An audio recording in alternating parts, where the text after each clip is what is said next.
Hi, welcome to Mr. Dominic's Read Aloud. Welcome to my house. This amazing chair that I'm going to be using for my Read Alouds is actually the Santa chair from the Boston store in downtown Milwaukee.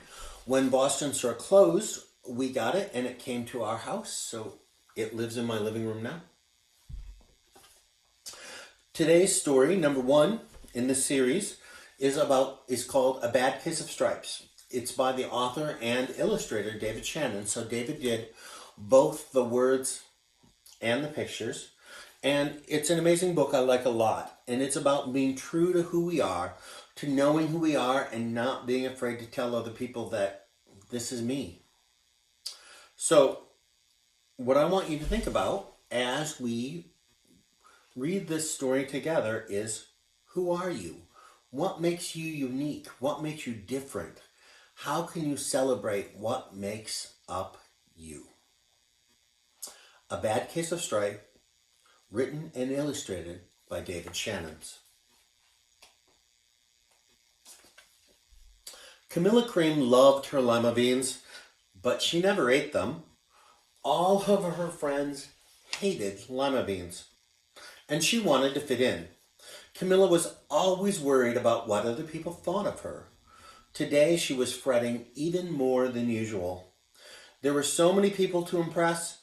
She tried on 42 outfits, but none seemed quite right. She put on a pretty red dress and looked in the mirror. Then she screamed. So here's Camilla and all her clothes, and there she is with the red dress. Her mother ran into the room and she screamed too. "Oh my heavens!" she cried. "You're completely covered with stripes!" This was certainly true. Camilla was striped from head to toe. She looked like a rainbow. Mrs. Cream felt Camilla's forehead. "Are you all right?" she asked.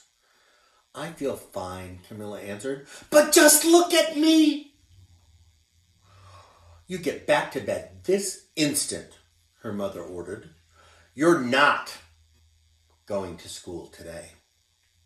Camilla was relieved. She didn't want to miss the first day of school, but she was afraid of what other kids would say, and she had no idea what to wear with these crazy stripes. So here is what Camilla looks like with her stripes. What was it like when you went to school on your first day? Were you nervous? Were you scared? Were you excited? Were you worried about what to wear? That afternoon, Dr. Bumble came to examine Camilla. "Most extraordinary!" he exclaimed. "I've never seen anything like that. Are you having coughing, sneezing, runny nose, aches, pains, chills, hot flashes, dizziness, drowsiness, shortness of breath, or uncontrollable twitching?" he asked. "No," Camilla told him. "I feel fine." "Well then," Dr. Bumble said, turning to Mrs. Cream, "I don't see any reason why you shouldn't go to school tomorrow. Here's some ointment that should help you clear up those stripes in a few days. If it doesn't, you know where to reach me." And off he went. So here's Dr. Bumble and Camilla with her stripes. Look, even her nose is striped. The next day was a disaster. Everyone at school laughed at Camilla. They called her Camilla Crayon and Night of the Living Lollipop. She tried her best to act as if everything was normal. But when the class said the Pledge of Allegiance, her stripes turned red, white, and blue. And she broke out in stars.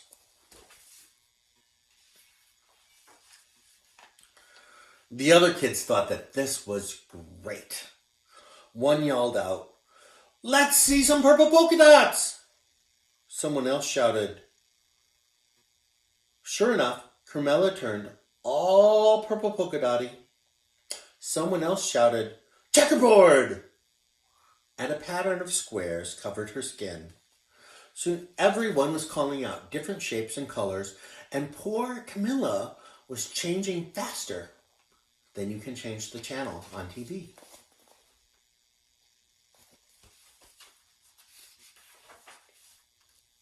That night, Mr. Harms, the school principal, called. "I'm sorry, Mrs. Cream," he said. "I'm going to have to ask you to keep Camilla home from school. She's just too much of a distraction, and I've been getting calls from the other parents. They're afraid these stripes might be contagious." Camilla was so embarrassed.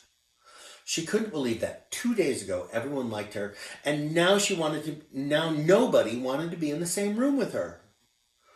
Her father tried to make her feel better. "Is there anything I can get you, sweetheart?"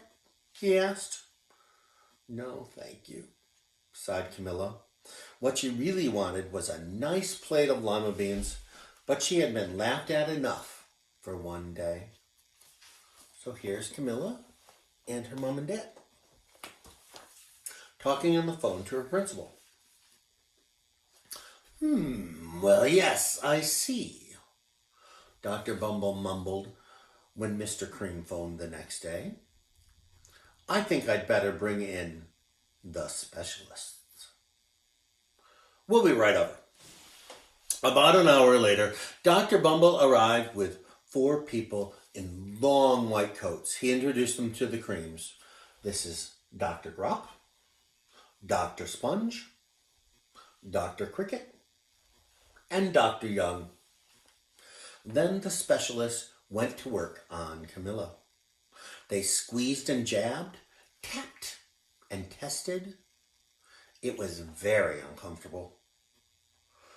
Well, it's not the mumps," concluded Dr. Grop. "Or the measles," said Dr. Sponge. "Definitely not the chicken pox," put in Dr. Cricket. "Or sunburn," said Dr. Young. "Try these," said the specialists. They each handed her a bottle filled with different colored pills. "Take one of each before bed," said Dr. Grop. Then they filed out the front door, followed by Dr. Bumble. So here's all the specialists looking at poor Camilla, who's still very stripy. That night, Camilla took her medicine. It was awful. When she woke up the next morning, she did feel different. But when she got dressed, her clothes didn't fit right. She looked in the mirror, and there, standing back at her, was a giant, multicolored pill with her face on it.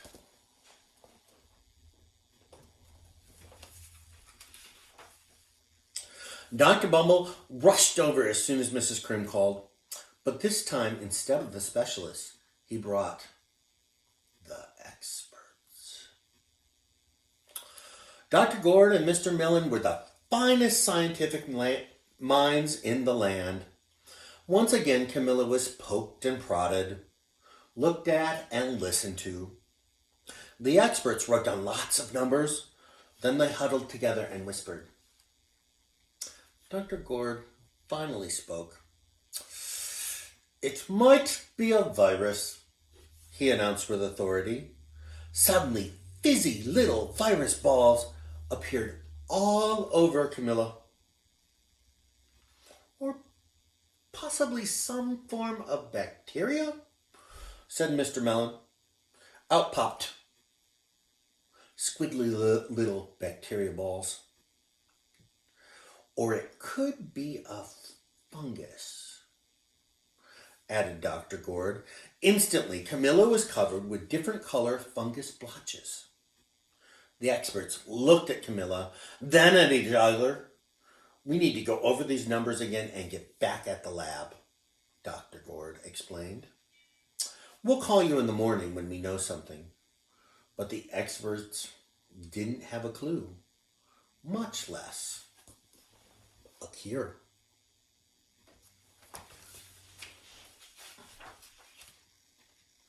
By now, the TV news had found out about Camilla. Reporters from every channel were outside her house, telling the story of the bizarre case of the incredible changing kid. Soon, a huge crowd was camped out on the front lawn. So there's all the people in front of poor Camilla's house. I hate it when things go bad for me and all of a sudden everybody wants to crowd around me. Then I usually just sort of want to sink into my own space. How about you? Do you like getting comfort? Or do you like being by yourself when things aren't going well? What do you think Camilla liked? Did she like all of that attention? Or would she have rather have been alone?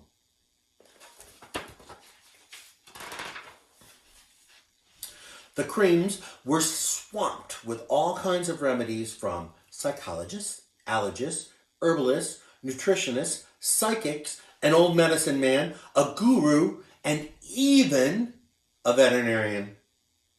Each so-called cure only added to poor Camilla's strange appearance until it was hard to even recognize her.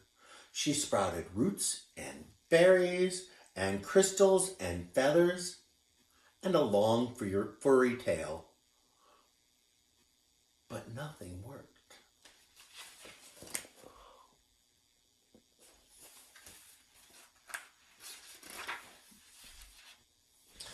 One day, a woman who called herself an environmental therapist claimed she could cure Camilla. Close your eyes, she said. Breathe deeply. Become one with your room. I wish you hadn't said that, Camilla groaned. Slowly, she started to melt into the walls of her room. Her bed became her mouth. Her nose was a dresser. And 2 paintings were her eyes. The therapist screamed and ran from the house. What are we going to do? Cried Mrs. Cream. It just keeps getting worse and worse. She began to sob. So here's Camilla as her room with her mouth and her eyes.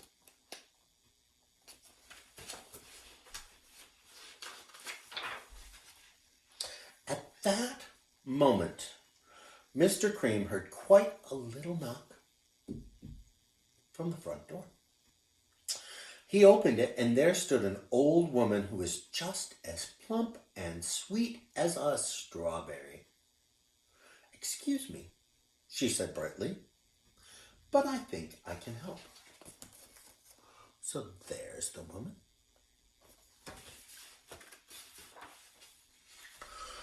She went into Camilla's room and looked around. My goodness, she said with a shake of her head. What we have here is a bad case of stripes. One of the worst I have ever seen.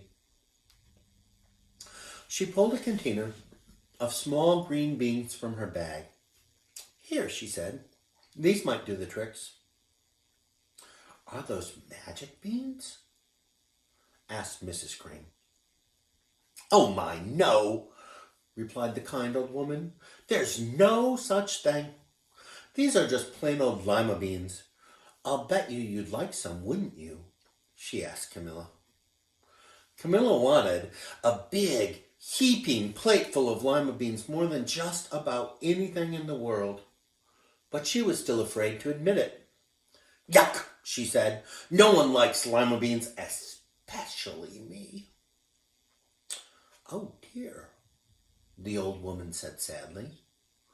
I guess I was wrong about you.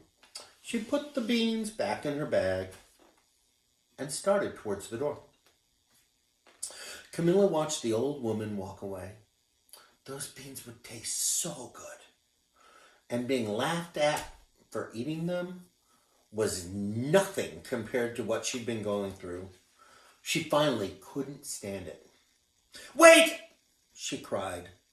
The truth is, I really love lima beans. I thought so, the old woman said with a smile. She took a handful of beans and popped them into Camilla's mouth. "Mmm," said Camilla. So there's the woman feeding Camilla. Suddenly, the branches, feathers, and squiggly tails began to disappear. Then the whole room swirled around. When it stopped, there stood Camilla, and everything was back to normal. "I'm cured!" she shouted. "Yes," said the old woman. "I knew the real you was in there somewhere." She patted Camilla on the head. Then she went outside and vanished into the crowd. There's what Camilla really looks like. Afterward, Camilla wasn't quite the same. Some of the kids at school said she was weird, but she didn't care a bit.